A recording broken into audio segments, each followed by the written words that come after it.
Hallelujah, hallelujah, hallelujah. Praise the Lord, praise the Lord. Hallelujah, hallelujah. శిఖరమవతరవా. పరిశుద్ధాత్ముడా, నీ చేతులకు నేను అప్పగిస్తున్నాను. ప్రాణాత్మ శరీరాలు మీరు స్వాధీనపరచుకోండి ఆయన. ప్రతి ఒక్కరిని మీరు సంధించమని వేడుకుంటున్నాను. రికవశ్యం రివశ్యం. మంగళవారం ప్రార్థనకు వచ్చినామండి. రావాల్సిన వారు రావచ్చు. చేదైన బ్రతుకులో తీపివైనావు, చెడిన నాదు బ్రతుకులో మంచివైనావు. చేదైన బ్రతుకులో తీపివైనావు, చెడిన నాదు బ్రతుకులో మంచివైనావు. మధురా ప్రియుడా నా వరుడా యేసయ్యా, మధురా ప్రియుడా నా వరుడా యేసయ్యా, నీవు లేకుండా నేనుండలేనయ్యా, నీవు లేకుండా నేనుండలేనయ్యా. చేతులెత్తి నేను ఆరాధించనా, కృతజ్ఞత స్తుతులు నీకే చెల్లించనా. చేతులెత్తి నేను ఆరాధించనా, కృతజ్ఞత స్తుతులు నీకే చెల్లించనా. స్వరమెత్తి నీ నామం గానం చేయనా, స్వరమెత్తి నీ నామం గానం చేయనా. దినమెల నిన్నే కొనియాడనా, స్తుతి చేయనా. చేతులెత్తి నేను ఆరాధించనా, కృతజ్ఞత స్తుతులు నీకే చెల్లించనా. హల్లెలూయా. ఈరోజు $1000 ప్రశ్నకి ఒక జవాబు ఇవ్వడానికి నేను వచ్చాను. క్లారిఫికేషన్ ఇవ్వడానికి నేను వచ్చాను ఒక విషయంలో. దాంతోపాటే నా ఎక్స్పీరియన్స్ నుంచి ఒక మెసేజ్ కూడా బయటకు వస్తుంది. ఎందుకంటే దేవుడు తన కోసం ఎన్నుకొని ఏర్పాటు చేసుకొని నిలవబెట్టుకున్నప్పుడు మరి నాలాంటి వారి జీవితాల్లోంచి అనేక మందికి మేలుకరమైనటువంటి మెసేజెసే బయటికి వస్తాయి. చూడండి, కనుక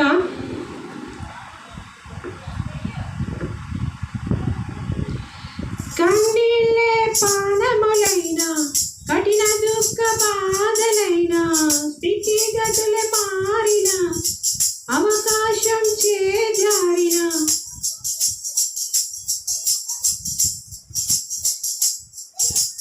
ఎల్లప్పుడు యెహోవాను సన్నుతించెదన్, నిత్యము ఆయన కీర్తి నా నోట నుండున్. నేనెల్లప్పుడు యెహోవాను సన్నుతించెదన్, నిత్యము ఆయన కీర్తి నా నోట నుండున్. అంతా నా మేలుకే, ఆరాధన యేసుకే, అంతా నా మంచికే. చిత్తమునకు తల వంచితే, తన చిత్తమునకు తల వంచితే, ఆరాధనాపను స్తుతించుట మానను, ఆరాధనాపను స్తుతించుట మానను. అంతా నా మేలుకే, ఆరాధన యేసుకే, అంతా నా మంచికే. తన చిత్తమునకు తల వంచితే, తన చిత్తమునకు తల వంచితే,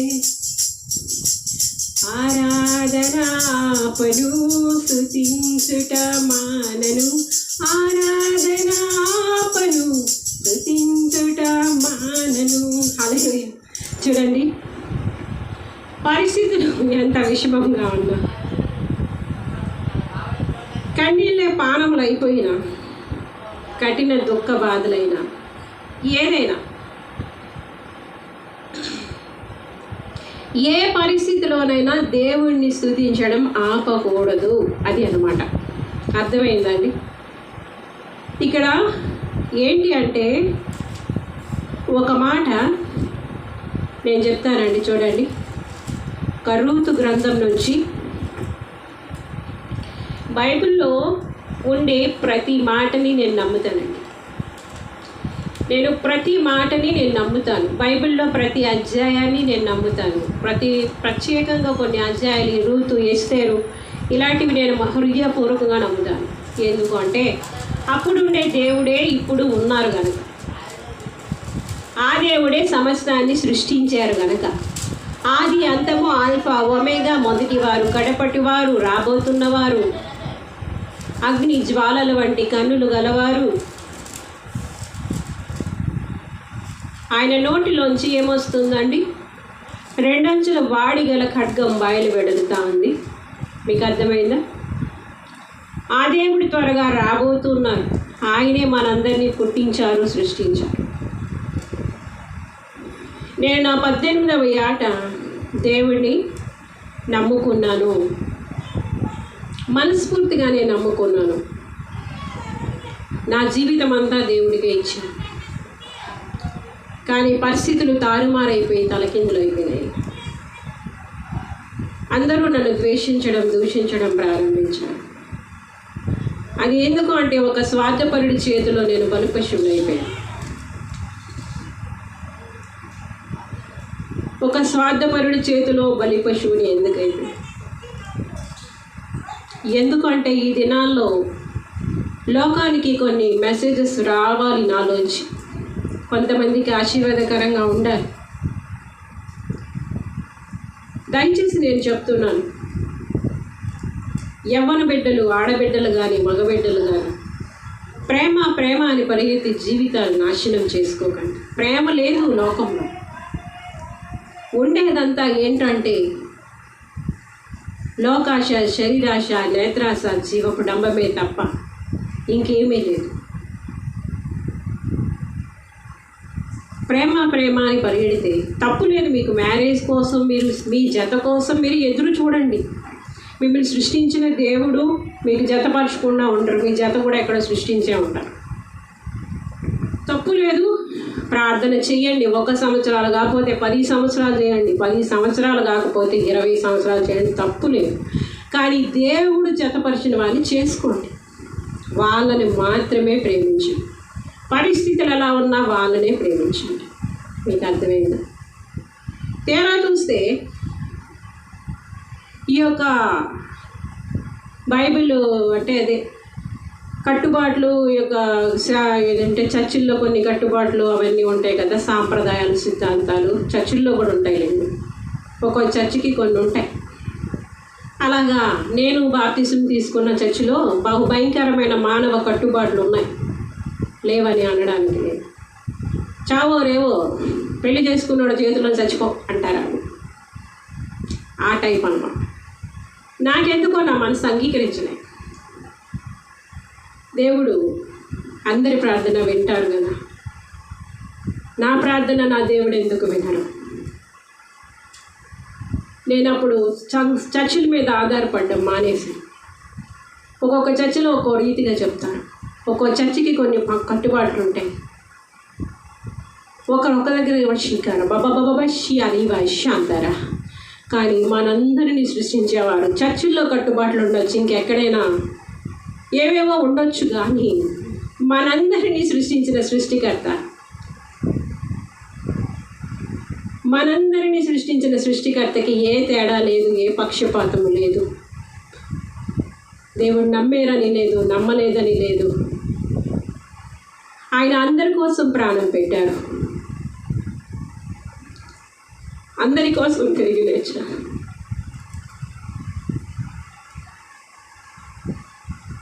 ఆయన ప్రేమ చాలా మధురమైనది. ఆయనే తండ్రి, కుమార, పరిశుద్ధాత్ములుగా పనిచేస్తూ ఉన్నాడు. సో నేను అప్పుడు ప్రారంభించాను, శిఖరం అవతరవా నాయన. అసలు వివాహము, బంధము ఇవేవి తెలియకుండానే వివాహ వ్యవస్థ నుంచి నేను బయటకు వచ్చేసాను. పరిస్థితి ఏంటి నాయన, ఏంటి నా జీవితం అంతా ఇలా ఏడుస్తూ కొనసాగాల్సిందే నాకు వాష్య. నేను మనస్ఫూర్తిగా మరి పెళ్ళైన తర్వాత ప్రేమిస్తారు కదండి లేడీస్ భర్తని. ప్రేమ ప్లేస్లో మోసం, దగ, చీటింగ్, అంతా నటనే, అంతా కపటమే, అంతా మోసమే. అసలు ఎందుకు మ్యారేజ్ చేసుకుంటారు అన్న ఒక పరిస్థితికి నేను, ఏంటి ప్రభా జీవితం అంతా ఇంతేనా, ఎందుకు నన్ను పుట్టించు?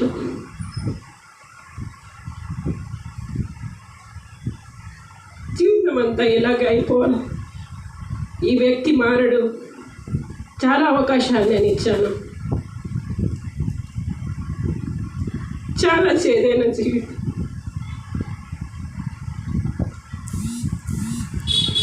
అందరినీ సృష్టించిన దేవుడు ఉన్నారు కదా,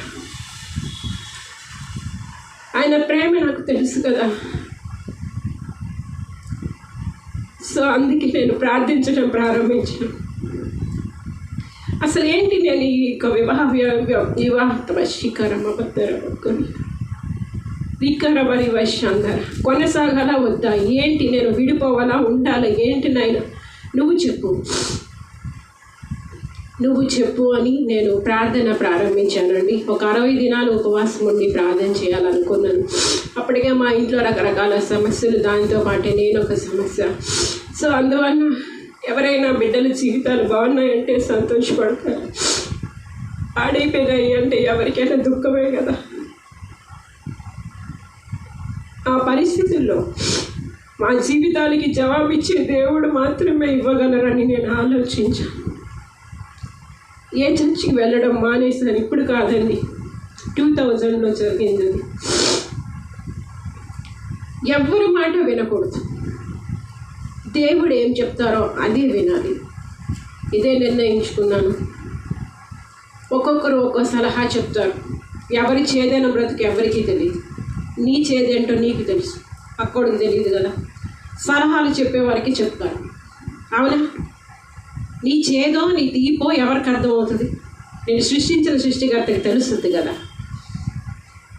ఇదేంటి నాయన, ఒక బలి పశువులాగా అయిపోయింది నా బ్రతుకు, ఇంత ఘోరం అయిపోయింది ఏంటి అని చెప్పి నేను దుఃఖపడని రోజు లేదు. చాలా మౌనంగానే ఉండేదాన్ని. అసలు దేవుడు మాత్రమే నాకు స్నేహితుడిగా ఉండేవారు.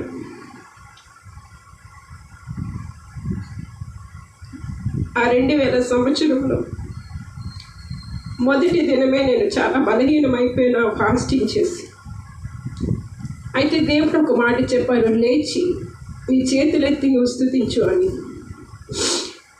అప్పుడు నేను స్తుతించడం ప్రారంభించాను.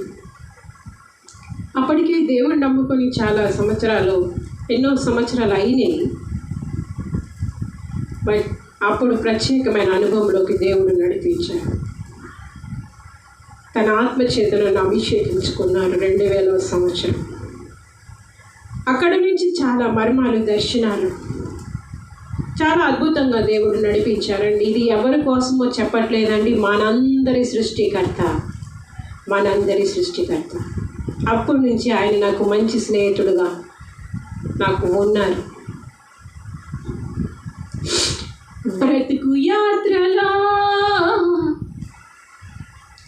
నే వెళ్ళుచుండగా భుజము పైన చేయి వేసిన మంచి స్నేహమా, బ్రతుకు యాత్రలో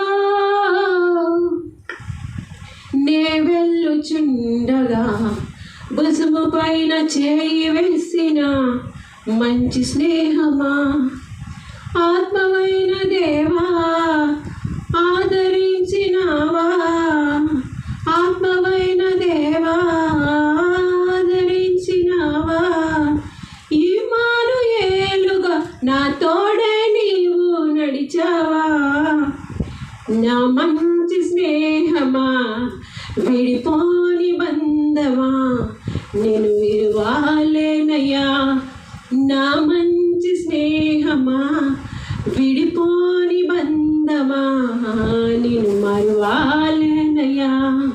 చూడండి, నాటి నుంచి నేటి వరకు పరిశుద్ధాత్మ దేవుడే నాతో ఉన్నారు, నాలో ఉన్నాను. అది వాస్తవమే. తర్వాత అద్భుతంగా ఆయన నడిపించడం ప్రారంభించాను. ఆ చివరాఖరులో లాస్ట్ దినంలో మాత్రం నేను వాళ్ళతో విడిపోతానని, ఒక వైట్ పేపర్ మీద సైన్ చేస్తానని మా అత్త నన్ను హత్తుకొని ఏడుస్తున్నట్టు ఒక దర్శనం చూపించాడు. అయితే ఆ పక్కనే పసుపు నీళ్ళు పెట్టేసి, అమ్మ నువ్వు పెళ్లి చేసుకో తల్లి అని ఆవిడ, వీడితో నువ్వు పడలేవమ్మా అనుకొని ఆవిడ నన్ను హక్ చేసుకొని ఏడుస్తున్నట్టు నేను చూశాను దర్శనంలో. నాకు అప్పటి నుంచి ఆ యొక్క దేవుడు ఏదో రీతిగా ఒక అద్భుతాన్ని నా జీవితంలో చేయాలనుకుంటున్నారన్నమాట అని మాత్రం నేను ఫిక్స్ అయ్యాను. అలాగని ఎప్పుడు నేను తొందరలో పడలేదండి, చాలా కరెక్ట్గా ఫిక్స్ అయ్యాను. సో ఇంకా వదిలేశాను. ఇంకా అప్పుడు తర్వాతే మరి మేము డైవర్స్ అది అయిపోయింది, తలక్ అనేసారు, విడిపోయాము, ఎవరి మన్నాలు వచ్చేసాం. అయితే దేవుడు వాళ్ళని ద్వేషించొద్దు, వాళ్ళతో సమాధానపడు అని మాత్రం చెప్పారు కనుక నేను వెళ్ళి సమాధానపడడం జరిగింది. ఇది వాస్తవం. అర్థమైందండి. అయితే ఇదెందుకు చెప్పానని మీరు అనుకోవచ్చు. ఎందుకు చెప్పాను అంటే చూడండి, ఈ యొక్క బైబిల్లో ఒక గ్రంథాన్ని నేను మీకు చూపిస్తాను. అదే రూత్ అనమాట. నేను ఒక విషయాన్ని ఇక్కడ మీకు చదివి వినిపిస్తే చూడండి.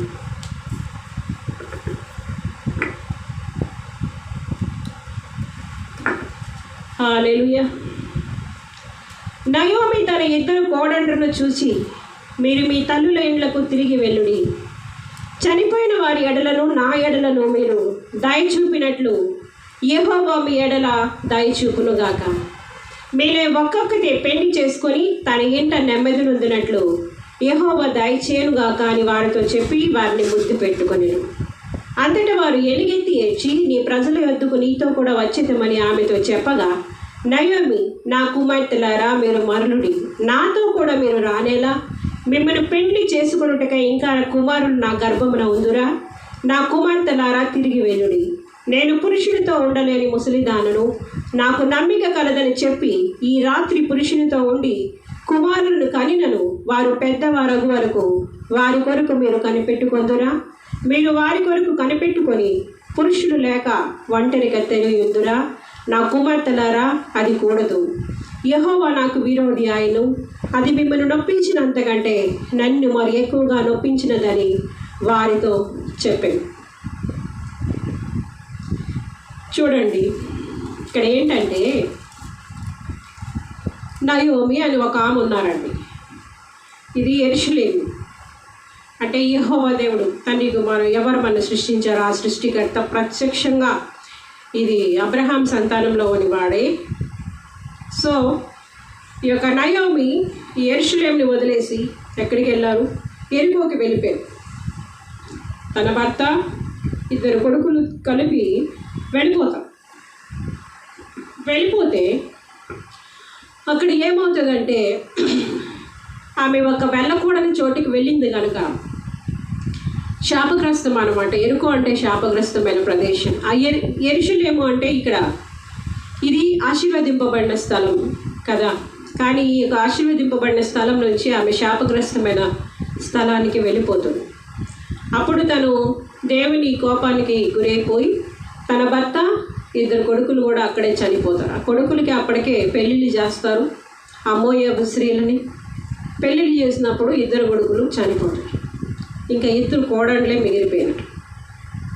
ఇక్కడ మామూలుగా ధర్మశాస్త్రం ప్రకారం ఏంటంటే అండి, ఒక ఇంటిలో, అది కూడా మీకు చదివి వినిపిస్తాను. ఒక ఇంటిలో అక్కడ మా శిఖరమ్మ దేవుడు మొదటి నుంచి ఏ ఉద్దేశంతో ఆదాము కొరకు అవ్వని చేశారో, నరుడు ఒంటరిగా ఉండుట మంచిది కాదు, ఇప్పుడు కూడా బాగా అర్థం చేసుకోండి. కుటుంబ వ్యవస్థ దేవుడు ఏర్పాటు చేసింది. ఒంటరిగా ఉండడం వల్ల అటు అబ్బాయిలైనా ప్రాబ్లమే, ఇటు అమ్మాయిలకైనా ప్రాబ్లం. బాగా అర్థం చేసుకోండి. ఒకవేళ ఈ దినాల్లో వివాహాల కొరకు ఎదురు చూస్తున్నారేమో, దేవుడిని అడగండి. నేను చెప్తుంది అది, దేవుడిని అడగండి. మీ యొక్క ఆశ ఏంటో, ఆసక్తి ఏంటో దేవుడికి చెప్పండి. మీ సృష్టికర్తకి తెలుస్తుంది మీకు ఎవరిని జతపరచాలి అనేది. అర్థమైందా? అయితే ఏటి మేము దేవుడు నమ్మకపోతే మేము ఉండట్లే అంటారు. నేను చెప్తుంది ఏంటంటే మనుషులందరినీ దేవుడే సృష్టించారు, అందరికీ ఒకే పరిస్థితి ఉంది. కొంతమందికి అన్నీ తెలుస్తాయి, వాళ్ళు చక్కగానే ఆలోచించి మ్యారేజ్ మొత్తానికి ఏదో ఒకలాగా ఈ వివాహ వ్యవస్థ కుటుంబ వ్యవస్థ కొంతమందిని అర్థం చేసుకోగలరు. మరి అర్థం చేసుకోలేని వాళ్ళు నాలాంటి వాళ్ళు కూడా ఉంటారు కదా. సో వాళ్ళకి నేను చెప్తున్నాను ఏంటంటే బాగా అర్థం చేసుకోండి, కుటుంబ వ్యవస్థ అనేది దేవుడు ఏర్పాటు చేసింది. ఇక్కడ ఆమె అంటున్నారు, అమ్మ కోడన్లారా, నేను మళ్ళీ తిరిగి మా దేశానికి నేను వెళ్ళిపోతున్నాను, మీరు మీ ఇళ్ళకి మీరు వెళ్ళిపోండి, ఒంటరి కత్తులుగా ఉండకండి, దయచేసి వెళ్ళి మీరు మ్యారేజెస్ చేసుకొని చక్కగా మీ ఇళ్ళల్లో మీరు ఉండండి అని చెప్తే ఏమంటుందంటే ఈరోజు నాకు నమ్మిక కలదని, నేను ఒకవేళ పురుషునితో ఉన్నా ఆ పుట్టిన బిడ్డ పెరిగే వరకు మీరు ఎందుకు వెయిట్ చేయాలంటే, ఎందుకు ఆ మాట అంటుందో తెలుసా? ఆ ధర్మశాస్త్రంలో ఒక ఇది ఉంది, పద్ధతి ఏంటి అంటే దేవుడిచ్చినటువంటి ఆ ధర్మశాస్త్రంలో ఈ యొక్క కుటుంబ వ్యవస్థలో ఒక 7 అబ్బాయిలు ఉన్నారనుకోండి, ఆ పెద్ద ఆయనకి ఈ మ్యారేజ్ చేశారనుకోండి, ఏంటి ఒక ఆమె ఇచ్చి మ్యారేజ్ చేశారు, ఈయనకి పిల్లలు కలగక మునిపి ఆయన చనిపోయాడు, చనిపోతే రెండో ఆయన్ని ఇవ్వాలి, ఖచ్చితంగా ఇవ్వాలి, అది ధర్మశాస్త్రం. అది ఈ రెండో ఆయన కూడా బిడ్డలు పుట్టకుండా కలగకుండా చనిపోయినాడు అనుకోండి, మూడో ఆయన్ని కూడా ఇవ్వాలి, ఈ మూడో మరిది కూడా అయిపోయాడు అనుకోండి, 4వ వాడిని ఇవ్వాలి, 4వ వాడు అయిపోయాడు అనుకోండి, 5వ వాడిని ఇవ్వాలి, 5వ వాడు అయిపోతే 6వ వాడు ఇవ్వాలి, 6వ వాడు అయిపోతే 7వ వాడిని కూడా ఇవ్వాలి, వాడు ఎంత చిన్నోడైనా ఇవ్వాలి. అందుకే నేను చెప్తున్నా,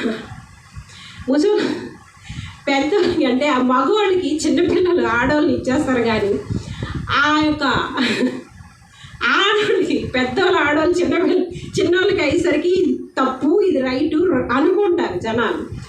బట్ దేవుడు అలాగా ధర్మశాస్త్రంలోనే అది చెప్పబడింది, చిన్న పెద్ద అని కాదు, కుటుంబ వ్యవస్థ నిలబడాలి. మీకు అర్థమైందా? వాళ్ళకి శిశు ప్రసూతి ద్వారానే ఆడవాళ్ళు రక్షింపబడతారు. శిశు ప్రసూతి అంటే గర్భఫలం అనేది దేవుడిచ్చింది. మీకు అర్థమైందా? ఆ విధంగా వాళ్ళ ఒంటరితనం మార్చబడుతుంది. మీకు అర్థమైందా? ఎందుకు అంటే ఇక్కడ చూసారా, 7 సహోదరులు ఉన్నారట, ఎవరి వల్ల కూడా సంతతి కలగలేదు ఆ కుటుంబంలో. అప్పుడే ఆ కుటుంబం, అందుకే అక్కడ అంతా సొంత ఫ్యామిలీలో స్టిల్ వాళ్ళు అలాగే ఉంటారండి, ఎక్కడున్న వాళ్ళు అలాగే ఉంటారు. అదే ఇశ్రాయేల్ జనాంగం. ఆ కుటుంబంలో ఒకవేళ ఈ వదిలి గారికి పిల్లలు కలగనప్పుడు ఆయన చనిపోయాడు, వాళ్ళ ఆయన చనిపోతే రెండో ఆయన ఇవ్వాలి, అలాగే 7 వరకు ఇవ్వాలి. ఎవరు చివరికి పిల్లలు చివరైన వరకు కలగలేదంటే చివరి వరకు ఇవ్వాలి. ఇక్కడ తప్పు లేదు, చిన్నోళ్ళు పెద్దోళ్ళు అన్న తారతమ్యం కాదు, అక్కడ నిలబడాల్సింది కుటుంబ వ్యవస్థ. అర్థమైందా? ఒంటరి గతులు ఒంటరిగాళ్ళు ఏమవ్వాలి? జంటలుగా మార్చబడాలి. అది ఉద్దేశం. ఆదాము అవ్వని చేసినప్పుడు అక్కడ పబ్బులు లేవు, క్లబ్బులు లేవు, అవునా, సినిమా హాల్ లేవు, షికారు లేవు, ఏటి లేవు. ఈ దినాల్లో ఏంటంటే విచ్చలవిడి వ్యవహారం ఎక్కువైపోయింది, కుటుంబీకులుగా ఉండేది తక్కువైపోయింది. అది కాదండి దైవ ఉద్దేశం, అది కాదు. దైవ ఉగ్రతకి పాత్రలు అయిపోతారు. జాగ్రత్తగా మీ జీవితాలు దేవుడి చేతుల్లో పెట్టండి, దైవ చిత్తానికి లోబడండి, దేవుడి ఉద్దేశంలోకి లేవనెత్తబడండి. అది అన్నమాట. సరిపోయినది దేవుడు మీకు ఇవ్వకుండా మానేరు. మీకు అర్థమైందా? మీ ఎంత చేదైన మారా వంటి బ్రతుకునైనా సరే మార్చేస్తారు మధురంగా. ఆయన మాత్రమే చేయగలరు. ఎందుకు అంటే ఆయన సృష్టికర్త కనుక, నిన్ను సృష్టించిన దేవుడు. అయితే ఇదంతా నేను ఎందుకు చెప్తున్నానంటే, నేను ఒక కోడలైతే వెళ్ళిపోద్ది వెంటనే. ఎక్కడికి వెళ్ళిపోద్ది? వాళ్ళింటికి వెళ్ళిపోద్ది. ఇంకా కోడలు మాత్రం వదలదు. నీ దేవుడే నా దేవుడు, నీ దేశమే నా దేశం, నీతోనే నేను వస్తాను అనుకొని వస్తుంది. అయితే చివరికి ఈ అత్తగారు ఏం చేస్తారంటే ఆమెని మ్యారేజ్కి సిద్ధం చేస్తారు. అమ్మా, నా కొడుకులు ఇప్పుడు ఈ దినాన్ని ఒకవేళ నమ్మిక కలదు. చూడండి లేడీస్, బాగా అర్థం చేసుకోండి. తిరుగులాడడానికి కాదు, ఇష్టానుసారంగా తిరగడానికి కాదు, ఇంటిలో కూర్చొని పిల్లల్ని జాగ్రత్తగా పెంచుకోవడమే లేడీస్ యొక్క బాధ్యత. మెయిన్ బాధ్యత అదే. అది దేవుడిచ్చిన బాధ్యత. ఒంటరి గతులుగా ఎవరు ఉండకూడదు, ఒంటరిగాళ్ళుగా కూడా ఉండకూడదు. దానివల్ల నష్టమే తప్ప లాభం లేదు. అర్థమైందా? ఇక్కడేమైందంటే ఈ యొక్క రూతు అన్నామకి ఈ యొక్క అత్తగారే పురమాయిస్తారమ్మా, పలానా బోయిజ్ అన్న వ్యక్తి మన రిలేటివ్స్లో ఉన్నారు, ఆయన మాత్రం నిన్ను విడిపించగలరు ఈ పరిస్థితి నుంచి, ఖచ్చితంగా ఆయనే పెళ్లి చేసుకోవడానికి అర్హుడు గనక అని ఆవిడే ప్రిపేర్ చేసి పంపిస్తారు. మీకు అర్థమైందా? ఆయనకి పెళ్ళి అవ్వలేదు, మ్యారేజ్ అవ్వనాయనే ఈవిడ పెళ్లి చేసుకుంటారు. పెళ్లి చేసుకున్న తర్వాత ఒక బాబు పుడతారు. నేను ఇది ఎందుకు చెప్తున్నాను అంటే, ధర్మశాస్త్రం తెలీదు, దేవుడు తెలీదు, కానీ ఇది తప్పు, ఇది రైట్, ఇది కాదు మీకు ఎందుకండి? దేవుడు ఏం చేస్తారు, ఎలా చేస్తారు, ఏంటి అనేది దేవుడికి తెలుసు కదా. మీరెందుకు లేనిపోయిన మాట్లాడి దేవుని దృష్టిలో చెడ్డ అయిపోతారు? మీకు అర్థమైందా? ఇది కాదేమో, ఇది లేదేమో, ఇది అవనేమో ఎందుకండి మీకు? ఈయన సరిపోతారా? మీకెందుకు సరిపోతారో చాలరో? ఇప్పుడు చూడండి, నేను ఒక మాట చెప్తాను. ఏంటి అంటే, ఆ పరిస్థితిలో దేవుడు ఈ వాక్యం ద్వారా నాతో మాట్లాడినప్పుడు నేను అనుకునేదాన్ని, ఏమనుకునేదాన్ని, ఖచ్చితంగా దేవుడు నాకు దర్శనం చూపించారు. ఏదో ఒక రోజు ఇలాంటి పసుపు నీళ్ళు అంటే సంథింగ్ ఎట్లాంటిది ఏదో నా జీవితంలో జరుగుతుంది, అందుకే దేవుడు నాకు చూపించారు. అప్పుడే నేను ఫిక్స్ అయిపోయాను. ఖచ్చితంగా ప్రతిదీ దేవుడు తర్వాత నిజంగా దేవుడి మీద దేవుడు ఏం చెప్తున్నారు, ఎలా చెప్తున్నారు, ఏమైనా ప్రాబ్లం వచ్చింది అన్నప్పుడు, దేవా బోయిజ్ ఎవరినైనా ఎవరై ఉంటారు బోయిజ్ అని దేవుడు నాతో ఒక స్నేహితుడిలానే ఉండేవారు. నేను స్నేహితుడిలాగే మాట్లాడేదాన్ని. తండ్రి, కుమార, పరిశుద్ధాత్మ, ఏ ప్రాబ్లం అయినా నేను ఆయనకే చెప్పేదాన్ని. కనుక ఇప్పుడు నీ చేదైన బ్రతుకుని మధురంగా మార్చడం ఆయనకి తెలీదా? తెలుసు కదా. ఒకవేళ చేదైన పరిస్థితుల్లో ఎవరైనా ఉన్నారేమో, మీ చేదైన బ్రతుకులు ఎట్లా వశీకరం వశి అని వశ అంటారా, రీకరబరి వశ, తొందరపడి గబగబా వెళ్ళి ఎవరిని పడితే ఆమె వెళ్ళి చేసేసుకోకండి, బలి పశువులు అయిపోకండి. ఏంటి అంటే, మీ జీవితాన్ని దేవుడికి అప్పగించుకొని, నాయన నా కోసం నువ్వు ఎవరిని ఏర్పాటు చేసావో తండ్రి. చూడండి, వాళ్ళు టైంపాస్ చేయడానికి ఎవరో లేరండి. ఆదాముకి అవ్వకి వాళ్ళకి ఒక్కరికొకరు సరిపోతారు, వాళ్ళిద్దరికి ఇద్దరే సరిపోతారు టైంపాస్ చేసుకోవడానికి. మీకు అర్థమవుతుందా? కాన్సెప్ట్ అర్థం చేసుకోండి, తప్పుడుగా ఆలోచించకండి. మీకు ఇక్కడ తెలుసుకున్న విషయం ఏంటంటే, దాంపత్య బంధంలో అంత అనురాగం, ఆప్యాయత అన్నీ ఉన్నాయి కుటుంబ జీవితంలో. అది అనుభవించాలి. ఏమైనా నచ్చినట్టు ఈమె వెళ్ళిపోతుంది, ఆయనకి నచ్చినట్టు ఆయన వెళ్ళిపోతారు, పిల్లలకి నచ్చినట్టు పిల్లలు వెళ్ళిపోతారు. ఇంకా కుటుంబాలు పతనం అయిపోకపోతే ఏమవుతాయండి? నీ భార్యని ప్రేమించాల్సిన రీతిలో మీరు ప్రేమిస్తున్నారా? మీ భర్తలకు ఇవ్వాల్సిన గౌరవం మీరు ఇస్తున్నారా? అంత ఎఫెక్ట్ అంతా పిల్లల మీదే కదండి, పిల్లల మీదే కదా.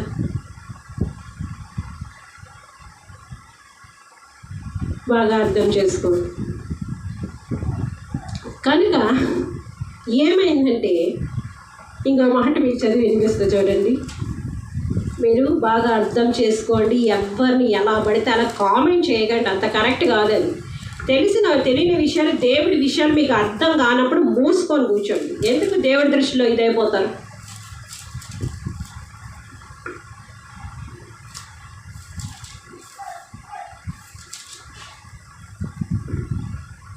పునరుత్థానం లేదని చెప్పని సద్దూకాయులు ఆ దినమున ఆయన వద్దకు వచ్చి, బోధకుడా,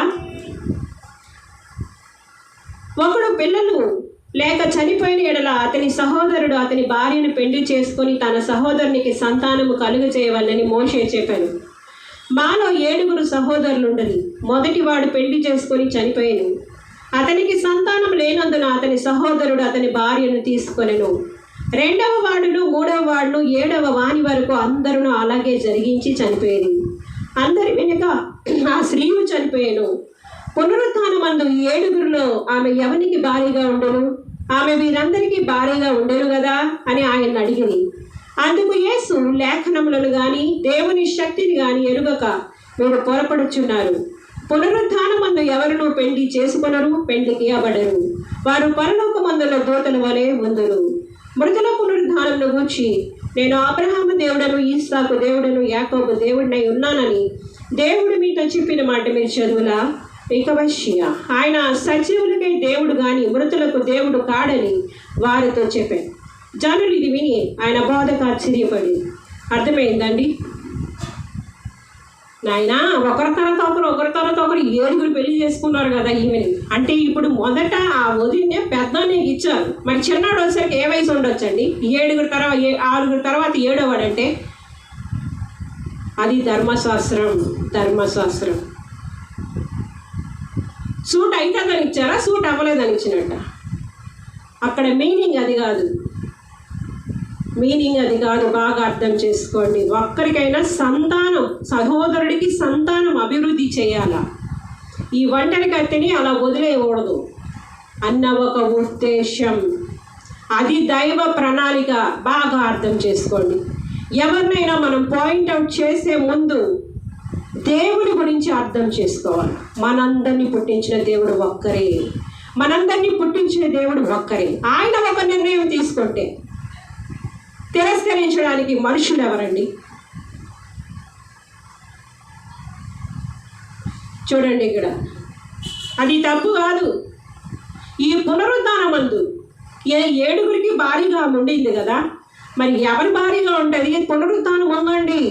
చనిపోయిన వాళ్ళందరూ లేస్తారు. మళ్ళీ దేవుడు నమ్ముకుంటే నిత్యము యుగాలు దేవుడి దగ్గర ఉంటారు, నమ్ముకోని పక్షంలో నరకంలో ఉంటారు. తేడా లేదు. చూడండి, కానీ నువ్వు ఒక న్యాయాన్ని పాటించాలా. నీ భర్తను వదిలేసి 10 మంది దగ్గరికి పరిగెట్టడం తప్పు, నీ భార్యను వదిలి 10 మంది దగ్గరికి పరిగెట్టడం తప్పు. కానీ ధర్మశాస్త్రం ప్రకారం ఒంటరి వాళ్ళని మ్యారేజ్ చేసుకోవచ్చు. అంటే వాళ్ళ కుటుంబంలోని వారికే ఇచ్చారు. చివరి 7 సహోదరులకు ఇచ్చారు. ఆ సంతతి అభివృద్ధి చెందలేదు. ఒకరు చనిపోయారు. ఎందుకు చనిపోయారని అనలేదు, ఒకరి తర్వాత ఒకరికి ఇచ్చారు. చిన్నోడి వయసు ఎంత ఉండొచ్చు? దేవుని కాన్సెప్ట్ అర్థం చేసుకోండి, దేవుడి ఉద్దేశం అర్థం చేసుకోండి, దైవ ప్రణాళికను అర్థం చేసుకోవడానికి ప్రయత్నించండి. వ్యర్థంగా మాట్లాడి దైవ దృష్టిలో దుష్టులుగా మారిపోకండి. నువ్వు ఎక్కడ మాట్లాడినా, ఏం మాట్లాడినా ప్రతి దానికి నువ్వు జవాబు చెప్పాల్సిన అవసరం ఉంటుంది. అర్థం చేసుకో. చెప్పారు, చాలామంది చెప్పారు, చాలామంది జీవితాలే చెప్పారు.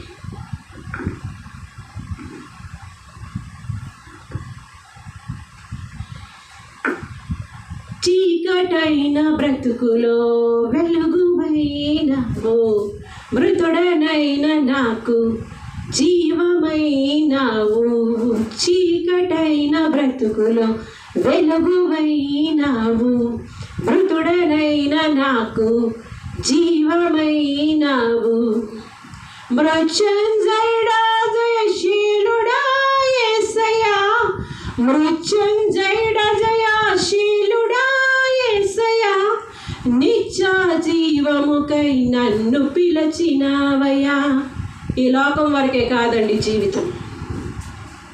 ఈ లోకంలో దైవ చిత్తాన్ని నువ్వు నెరవేర్చాలా, నిత్య జీవంలో తండ్రి సన్నిధిలో నీకు చేరాలా. అర్థమైందా? లోకాశలను బట్టి అన్నాలు పరిగెడతాం, శరీరాశలను బట్టి అన్నాలు పరిగెడతాం, సంపాదన కొరకు అన్నాలు పరిగెడతాం. అర్థం చేసుకో. పాపం కొరకు అన్నాలు పరిగెడతావు. పునరుద్ధానమందు ఆడవాళ్ళు మగవాళ్ళు ఈలు అటుకిటికి మధ్యస్థమాలు తేడా లేదు, అందరూ దేవదూతల వలె ఉంటారు. పునరుద్ధానం ఉంది, అర్థం చేసుకోండి. పునరుద్ధానం ఉంది, చనిపోయిన వారంతా లేస్తారు మళ్ళీ. అయితే జీవ పునరుద్ధానికి, లేకపోతే నరకాలి. అందులో దేర్ ఈజ్ నో డౌట్. ఇప్పుడు ఒక అమ్మాయికి అబ్బాయి చేయాలంటే కామన్ అది. కానీ వయసు మీనిన తర్వాత జరిగినవే మిరకిల్స్ అంటారు. మిరకిల్స్, ఆశ్చర్య కార్యాలు అంటారు. అర్థమైందా? ఇన్ టైంలో అన్నీ జరిగిపోతే అవి ఆశ్చర్య కార్యాలు ఎందుకు అవుతాయి?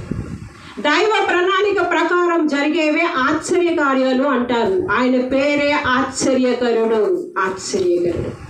స్టిల్ ఆయన యుద్ధం చేస్తున్నారని నాకు తెలుసు. జయం నాది అని కూడా నాకు తెలుసు. ఎందుకు అంటే ఇది న్యాయబద్ధం, ఇది న్యాయసమ్మతం. ఇక్కడ న్యాయం పోయి ఎవరు పని చేయలేదు, జరగలేదు. దేవుడు న్యాయాధిపతి, దేవుడు న్యాయాధిపతి. నా చేదైన జీవితం ఆయనకు తెలుసు. నా కన్నీళ్ళు ఆయన కవిలలో ఉన్నాయి, చూసారా? నా కన్నీళ్ళు ఆయన కవిలలో ఉన్నాయి.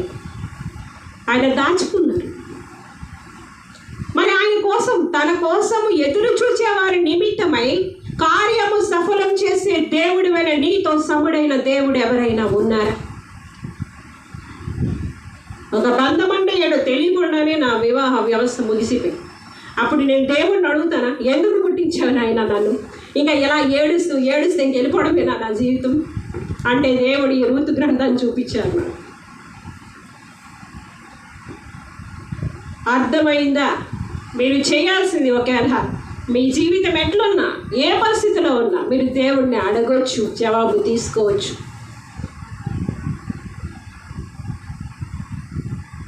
అర్థమవుతుందండి? ఏ పరిస్థితిలో ఇప్పుడు మీరు బాధపడుతున్నారో, అప్పుల్లో ఉన్నారో, ఆహారం లేక ఉన్నారో, షెల్టర్ లేక ఉన్నారో, అనారోగ్యాలతో ఉన్నారో, అశాంతితో ఉన్నారో, బాధలతో ఉన్నారో, దుఃఖాలతో ఉన్నారో, రోగాలతో ఉన్నారో, ఎలా ఉన్నారో, మీరు వేసిన ఏ ప్రశ్నకైనా జవాబు ఇవ్వడానికి ఆయన ఇక్కడ సిద్ధంగా ఉన్నారు. అర్థం చేసుకోండి. మిమ్మల్ని మీరు తగ్గించుకొని, మీ హృదయాలు చింపుకొని, మీ బ్రతుకులు బాగు చేసుకొని ఆయన సన్నిధికి వచ్చి సాగిలపడండి. మీది ఏ ప్రశ్న అయినా జవాబు ఇవ్వడానికి ఆయన సిద్ధంగానే ఉన్నారు. నా జీవితంలో వేసిన ప్రతి ప్రశ్నకి జవాబు ఇచ్చిన దేవుడు మీకివ్వరా? ఎంత మధురంగా మార్చేశారు అంటే, గడిచిన కొన్ని దినాల్లో నా బాడీలో వచ్చిన మార్పులే నాకు అర్థమైంది. దైవ ప్రణాళికలు అంత ఖచ్చితంగా ఉంటాయి. మీకు అర్థమవుతుందండి? వాళ్ళే నాతో ఉండాలి. ఒక స్నేహితుడుగా, బంధువుగా, ఆదరణకర్తగా, తండ్రిగా, తల్లిగా, రాజుగా, రక్షకుడిగా, భర్తగా కూడా అన్ని సమయాలు, అన్ని పరిస్థితులు ఆదరించిన దేవుడు. నేను ఎలా ఆదరింపబడతానో, నేను ఎలా సంతోషిస్తానో, నాది దుఃఖము, నా యొక్క చేదైన బ్రతుకు ఎట్లా మార్చబడుతుందో తెలీదా? అలాగా మీ జీవితాలు, మిమ్మల్ని నన్ను సృష్టించిన దేవుడు ఒక్కరే. అర్థం చేసుకుంటే మీరు ధన్యులు. మీ బ్రతుకులు, మీ హృదయాన్ని ఎప్పుడైతే దేవునికి మీరు అప్పగిస్తారో పరిపూర్ణంగా, అందులో డౌట్ లేకుండా, అటొకాలి ఇటొకాలి, ఇల్లు ఎక్కడ ధరా, అక్కడ ధరా, ఇక్కడ కాసేపు అక్కడ కాసేపు, అది కాదండి. పరిపూర్ణంగా దేవుడి మీద ఆనుకుని, ఆధారపడి, దేవుడు చెప్పినవన్నీ విని, చేసినవన్నీ, ఆయన ఆజ్ఞాపించినవన్నీ చేస్తూ ఒక రోబోలోకే ఉండేదాన్నండి. కారణం ఏమైనా అనుకోవచ్చు, అంటే రోబో అయినా అనుకోవచ్చు, ఏ ఫీలింగ్ లేకుండా బతికాను. కారణం ఏంటంటే, ఒక్కరోజు నా బోయేజ్ వస్తాడు ఖచ్చితంగా. దేవుడు చెప్పారు కనుక దేవుడు చేస్తారు. మనుషులు మేము చూడకూడదండి. యెహోవాను ఆశ్రయించేవాడు నరుడు ధన్యుడు, వాడు నీటి కాలువల యోర నాటబడిన చెట్లాగా. శరీరంలో మనం ఆధారం చేసుకోకూడదు. దేవుడు ఎలా ఉండమంటున్నారు, ఏం చేయమంటున్నారు, ఎలా నడపో జాగ్రత్తగా ఆయన స్వరాన్ని వినాలి, ఆయన మాటను వినాలి, ఫాలో అవ్వాలి. మీకు అర్థమైంది? అలాగా నేను బైబిల్లో ప్రతి ఒక్క దావీదు ఉన్నారు. దావీదు దినానికి 7 మార్లు స్తుతిస్తాను. ఆయన మహారాజు 7 మార్లు స్తుతిస్తాను. కానీ నాకు సాధ్యమైన సార్లు స్తుతిస్తాను. సాధ్యమైన సమయం దేవుడితోనే ఉంటాను. సాధ్యమైనంతగా ఆయనతోనే కొనసాగుతాను. నా జీవితంలో ఏమేమి బయటికి రావాలో చూస్తాను. అది గాడ్స్ ప్లాన్. మీకు అర్థమైందా? అర్థం చేసుకోండి. చిన్నవాడు పెద్దవాడు కాదు, దేవుడు జతపరిస్తే వాడు తండ్రి. అందులోంచి అద్భుతాలే వస్తాయి. అందులో దేర్ ఈజ్ నో డౌట్. కానీ దైవ ప్రణాళిక కోసం మాత్రం కనిపెట్టండి, ఎన్ని సంవత్సరాలైనా. అదే నేను ఇచ్చే సలహా, మెసేజ్ కూడా. Okay, bye. God bless you.